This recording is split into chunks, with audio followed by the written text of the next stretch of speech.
Hi, this is Julio Don with Alkycontrol.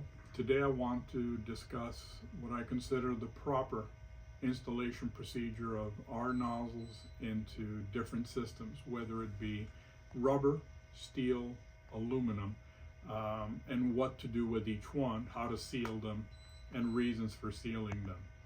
So, because it's important that they're installed properly, and it's important that a nozzle cannot come loose and fly through an engine or into a pipe or create a leak, etc. So I'm going to discuss one of the ones that I get questions about, which is doing a nozzle into a silicone rubber coupler like this, and how I do it, where I find a zero fail rate from doing it in this procedure.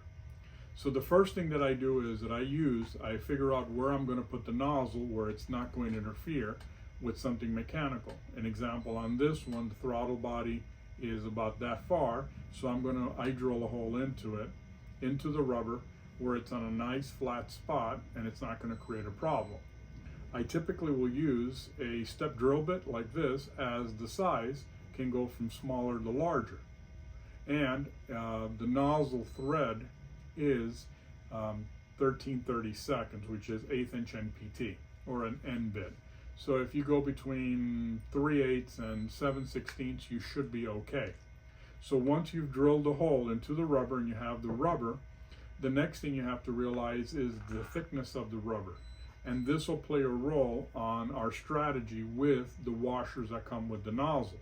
And I'll explain. When you get a nozzle brand new, it'll come with a washer on it. The problem is that by the time you add the rubber from the washer and the fact that it's concaved inward, the nozzle will not give enough penetration to have any threads exposed for us to put our fitting onto it from the outside. So the fix is real easy. What you need to do is you need to get a single edge razor blade like this, and you simply slice the rubber off of the washer, where the washer now is like a little thin shim, like this. You will also do this to the other included washer, so both washers are nice and thin shims. So once you have the shim washer, you put it onto the nozzle like that. Now you have more threads exposed, and you could feed that nozzle now from the hole, and now we have 3 threads exposed.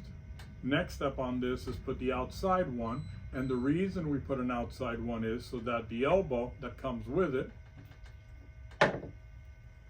fix this here, now has a place where it can grab onto the nozzle. And that's how the elbow goes on. Now here's the secret sauce, as they call it. What we need to do is we need to do something with these threads so they don't leak and they don't vibrate loose. And that's where blue Loctite comes into play. So then when you have these threads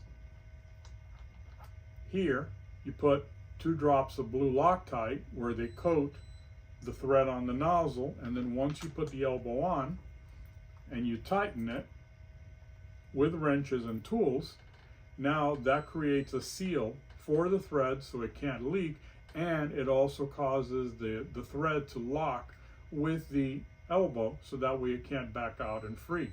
The next step is same thing on these threads that thread into the nozzle elbow. Use blue Loctite on these, and then these basically thread in as well. There they go. And that's where our hose then connects to it in this example. Now this is the way to seal this. You have blue Loctite on this, blue Loctite on those. You do not put any blue Loctite on where the hose connects, because that's a beveled connection. So any NPT thread, which is the fine thread, gets blue Loctite. Any coarse thread with the bevel doesn't get any sealant. Do not use red Loctite, because it can never be disassembled, and then you're going to have to cut the fitting off in case you ever had to change the nozzle.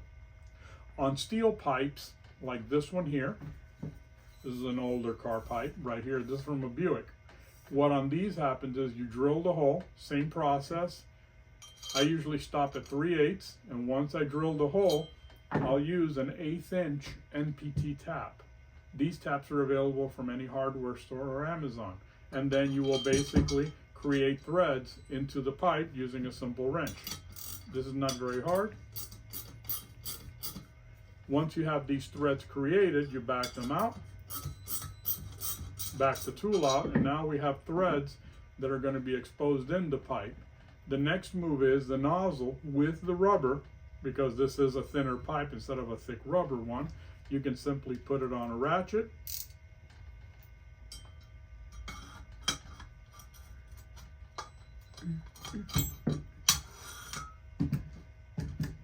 And once the ratchet is put on, now we have threads that are exposed. Another thing that I do is once I have the threads exposed and I've run them up, I'll basically hold the threads, and then with a little bit of WD-40, I'll rub it on the washer, and I will thread this from the outside over the threads. When there is about 4 or 5 threads exposed from here, then the elbow can go on top with blue Loctite. So that's how this installs. So you have a washer on the outside, a washer on the inside. The inside washer serves for 2 purposes. Number one, this is called the bonded neoprene washer. And what this washer does is as soon as the pipe gets hot, it basically seals itself to the inside of the pipe, which then creates no air leak through where the nozzle goes. The other benefit of this is that if you look at the pipe, how it's round, once this washer on the inside gets squeezed, it gets the shape of the pipe. And by having that concave shape, it keeps the nozzle locked into place as well, so it can't back out into the pipe.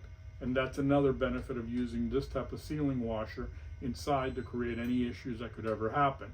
The third is by using blue Loctite on threads, it helps lock everything together, and that basically creates it. So once these are exposed, they have their washers on them, you put your elbows on them, and away they go. This is a beautiful setup. Plastic, rotofab intakes and stuff, same process. It just threads in, but there has to be a washer on the outside. Anyway, I hope this video for installing nozzles is helpful. If you have any questions, please feel free to reach out to us. Thank you.